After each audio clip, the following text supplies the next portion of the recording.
Baleshwar जिलार Fakir Mohan autonomous college एक छात्री द्वारा आत्मदाह घटना पर देश सारा उभय राजनैतिक और सामाजिक मंच रे प्रतिवाद जोर धरी। ए घटना को नहीं कोसाकुमुड़ा ब्लॉक कांग्रेस पक्षर 12 घंटा बंद डाकरा देइछंती। बालेश्वर छात्री एक शिक्षक उपरे जो मानसिक और यौन उत्पीड़न अभियोग करथिले सेथिरे पुलिस द्वारा कौनसी पदक्षेप न नियाजिबा और न्याय न मिलिबा दुखरे से आत्मदाह करथिले। एहाकु नहीं देश सारा चर्चा और आक्रोश देखा जाउछि। एहार प्रतिवाद रे कोडिंगा रे मध्य एक दिनिया बंद आह्वान करा जाइछि। आज सकाळ 6टा ठारू बंद आरंभ होइथिबा बेले दुकान बाजार बस चलाचल और सरकारी कार्यालय बंद रहिछि।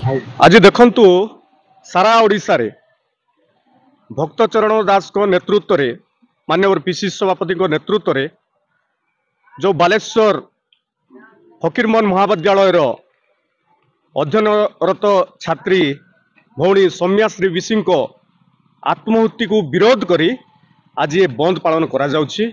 आपण माने अवगत अछंती भौणी सौम्याश्री तमाम मुख्यमंत्री ठू आरंभ करी बीजेपी रो समस्त सेठाकर सांसद विधायक पुणी शिक्षा मंत्री को जे कॉलेज रे मो प्रति एई भलिया मते व्यवहार करा जाउछि बोली से अवगत करथिले पुणी लिखित भाव रे मध्य देइथिले किंतु सरकार कौनसी मात्रा रे तांकू न्याय दे पारले नाही कि साहाय्य सहयोग करि पारले नाही।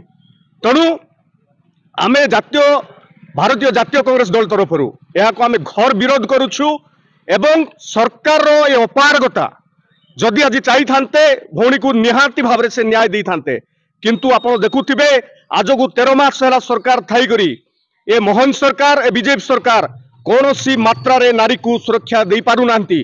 तणु आमे दाबी करूछु ए जो क्षेत्र रे से माने अवहेला करिसंती माननीय मुख्यमंत्री तुरंत ताको पदर इस्तीफा दियंतु एवं जी अछंती शिक्षा मंत्री सूर्यवंशी सूरज से मध्य ताकर इस्तीफा दियंतु एवं आपण देखुथिबे जे सारा ओडिसा रे 2-3 दिन हैला भौणीकर मृत्यु परे सेटाकर सांसद प्रताप षडंगी जो भली भाव रे मीडिया रास करी देखाया मानी मन जो भलिया बयानबाजी करूछंती से निवृत्त रुहंतु से मध्य तांकू जणाइथिले से जदि चाहि थांते से लोकल एमपी भाव रे निश्चित भाव रे से भौणी आज मृत्यु हेई न थांता से आत्महत्या करि न थांते।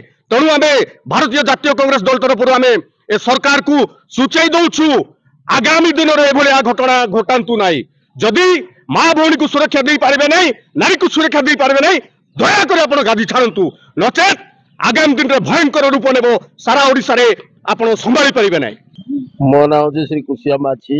आज देखंतु सारा ओडिसा रे आज आमर पीसीसी सभापति भक्तचरण दास महोदय तरफ आज भारतीय जातीय कांग्रेस तरफ जो छात्री आम सौम्याश्री छात्री आत्महत्या सकाशे भारत बंद आम ओडिशा बंद पालन करा जायछि। आउ एठिकारे आज देखंतु नारी को सुरक्षा दे पारनांती एई बीजेपी सरकार गादीच्युत हेबा कथा आज मोहन सरकार आज मानि नेबा कथा। आज देखंतु दुकान बाड़ी बंद होईची पेट्रोल पंप बंद होईची स्कूल कॉलेज बंद होईची केडे बड़ आज एई पालनटा सक्सेस होईची।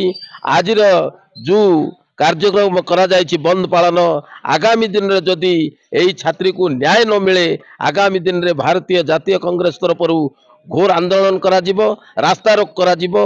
एथिपाई आमे प्रत्येक लोक चेष्टित अछि एतिकी कोई।